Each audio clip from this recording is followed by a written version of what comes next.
आजादी के 80 साल में भारत ने रक्षा क्षेत्र में लंबी छलांग लगाई है। कभी विदेशी लड़ाकू विमानों पर निर्भर रहने वाला भारत अब अपना आधुनिक फाइटर जेट खुद विकसित कर रहा है। नमस्कार, गुड इवनिंग, मैं हूं अमित सिंह। आप देख रहे हैं हमारी खास पेशकश। तेजस मार्क 2 की अगर हम बात करें तो तेजस मार्क 2 किस तरीके से आने वाले वक्त में इंडियन एयरफोर्स की दशा और दिशा बदल सकता है। जिस तरह से तेजस मार्क 2 केवल एक नया विमान नहीं बल्कि भारत की आत्मनिर्भर रक्षा शक्ति का अगला बड़ा कदम है। कैसे, इस रिपोर्ट के जरिए समझिएगा।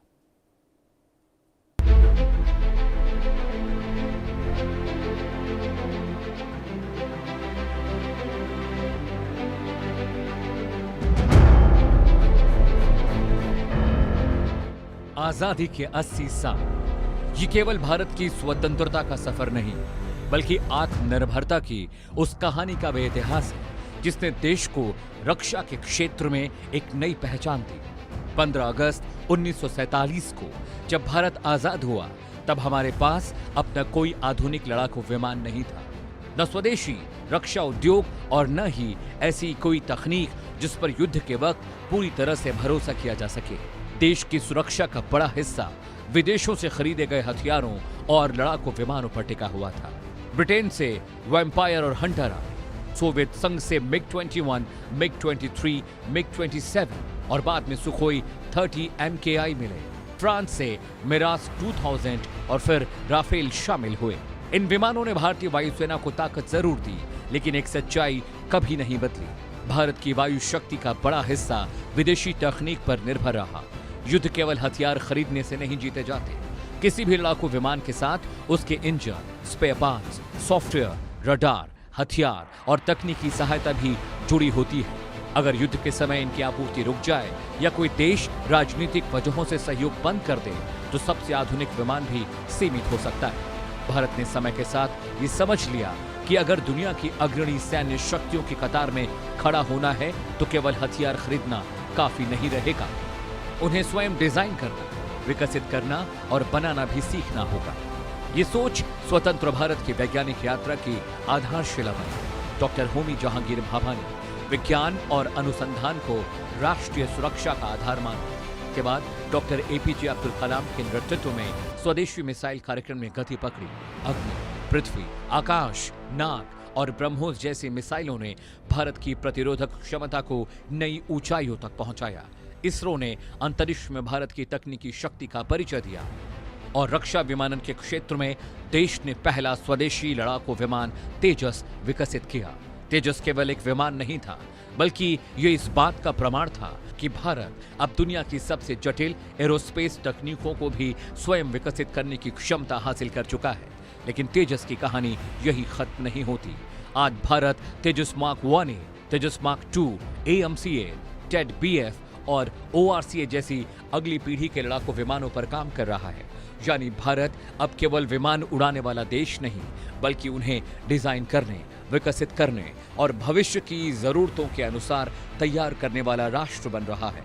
लेकिन इससे पहले ये समझना जरूरी है कि आखिर वो मशीन जिसे हम लड़ाकू विमान या फाइटर जेट कहते हैं होती क्या है और आधुनिक युद्ध में इसकी भूमिका इतनी निर्णायक क्यों मानी जाती है। आज हम जब तेजस मार्क 2 की बात कर रहे हैं तो सबसे पहले यह समझना जरूरी है कि आखिर लड़ाकू विमान होते क्या हैं। जिस तरह जमीन पर अलग अलग काम के लिए अलग अलग वाहन बनाए जाते हैं, कोई बस यात्रियों को ले जाती है, कोई ट्रक सामान ढोता है और कोई एम्बुलेंस आपातकालीन सेवाओं के लिए होती है, ठीक उसी तरह आसमान में भी हर विमान का काम अलग होता है। कुछ विमान यात्रियों को एक शहर से दूसरे शहर पहुंचाते हैं, कुछ माल ढोते हैं, लेकिन कुछ विमान ऐसे होते हैं जिन्हें केवल युद्ध लड़ने के लिए बनाया जाता है। इन्हें फाइटर जेट या लड़ाकू विमान कहा जाता है। इनका काम सिर्फ उड़ना नहीं होता बल्कि दुश्मन के लड़ाकू विमानों को मार गिराना, सीमा की रक्षा करना, दुश्मन के एयरबेस और सैन्य ठिकानों पर हमला करना, मिसाइल और बम गिराना, अपने सैनिकों को हवाई सुरक्षा देना और जरूरत पड़ने पर युद्ध का पूरा रुख बदल देना होता है। आधुनिक युद्ध में किसी भी देश की वायुसेना की ताकत काफी हद तक उसके लड़ाकू विमानों की क्षमता पर निर्भर करती है। इसलिए अमेरिका, रशिया, चीन, फ्रांस और अब भारत जैसे देश लगातार अपने फाइटर जेट को पहले से ज्यादा आधुनिक बनाने में अरबों डॉलर निवेश कर रहे हैं। लेकिन सभी लड़ाकू विमान एक जैसे नहीं होते। अब सवाल उठता है कि अगर सभी लड़ाकू विमान युद्ध लड़ते हैं तो फिर कोई विमान एक दूसरे से बेहतर कैसे होता है? इसे आसान भाषा में ऐसे समझिए, अगर आज से 30 साल पुरानी कार और आज की नई इलेक्ट्रिक या स्पोर्ट्स कार को साथ रख दिया जाए तो दोनों का काम सड़क पर चलना ही है, लेकिन उनकी तकनीक, सुरक्षा, गति, इंजन और सुविधाओं में जमीन आसमान का अंतर होगा। बिल्कुल यही अंतर लड़ाकू विमानों में भी होता है। समय के साथ उनकी तकनीक बदलती गई और इसी आधार पर उन्हें अलग अलग पीढ़ियों यानी जनरेशन्स में बांटा गया। पहली पीढ़ी के जेट सबसे साधारण थे, फिर दूसरी और तीसरी पीढ़ी में रडार और मिसाइलें जुड़ी, चौथी पीढ़ी में कंप्यूटर आधारित एवियोनिक्स, बेहतर रडार और मल्टी रोल क्षमता आई। इसके बाद 4.5 पीढ़ी के विमान आए जिनमें AESA radar, electronic warfare system, sensor fusion और अत्याधुनिक हथियार शामिल हुए। आज दुनिया की सबसे उन्नत श्रेणी 5वीं पीढ़ी के स्टिल्थ लड़ाकू विमानों की है, जो दुश्मन के रडार से बचकर हमला करने की क्षमता रखते हैं। भारत का तेजस मार्क 2 इसी 4.5 पीढ़ी की श्रेणी का आधुनिक विमान है, जबकि AMCA 5वीं पीढ़ी का स्टिल्थ फाइटर जेट होगा। साल 1983 में भारत सरकार ने एक महत्वाकांक्षी परियोजना शुरू की, जिसका नाम रखा गया लाइट कॉम्बैट एयरक्राफ्ट कार्यक्रम यानी LCA प्रोग्राम। इसका उद्देश्य केवल MiG-21 का विकल्प तैयार करना नहीं था, बल्कि भारत को उन चुनिंदा देशों की श्रेणी में शामिल करना था जो अपने आधुनिक विमान स्वयं डिजाइन, विकसित और निर्मित कर सकते हैं। इस परियोजना के डिजाइन और विकास की जिम्मेदारी एरोनॉटिकल डेवलपमेंट एजेंसी को सौंपी गई, जबकि विमान के निर्माण का दायित्व हिंदुस्तान एरोनॉटिक्स लिमिटेड को मिला। इसके साथ ही DRDO की कई प्रयोगशालाएं, BEL, GTRE, DARE, CSIR की संस्थाएं, निजी उद्योग और देश भर के सैकड़ों वैज्ञानिक एवं हजारों इंजीनियर इस मिशन से जुड़े। इस कार्यक्रम ने पहली बार भारत में aerospace design, flight control software, composite material, avionics और आधुनिक विमान निर्माण जैसी क्षमताओं को एक मंच पर लाकर खड़ा किया। यानी LCA कार्यक्रम केवल एक फाइटर जेट बनाने की परियोजना नहीं थी, बल्कि भारत के आधुनिक डिफेंस, एरोस्पेस इकोसिस्टम और भविष्य के Tejas mark 1, Tejas mark 1A, AMCA, TED BF तथा अन्य स्वदेशी लड़ाकू विमान कार्यक्रमों की मजबूत नींव था।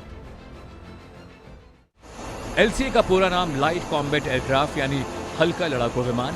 यहाँ लाइट का मतलब कमजोर या कम ताकतवर नहीं, बल्कि अपेक्षाकृत हल्का और अधिक फुर्तीला विमान है। ऐसे विमान तेजी से दिशा बदल सकते हैं, दुश्मन के हमलों से बच सकते हैं और कम वक्त में कई तरह के मिशन पूरे कर सकते हैं। भारत ने इसी अवधारणा पर अपना पहला स्वदेशी लड़ाकू विमान विकसित करना शुरू किया। शुरुआत में इस परियोजना का नाम केवल LCA था, लेकिन बाद में पूर्व प्रधानमंत्री अटल बिहारी वाजपेयी ने इस विमान को तेजस नाम दिया। संस्कृत में तेजस का अर्थ होता है ऊर्जा, तेज, प्रकाश और शक्ति।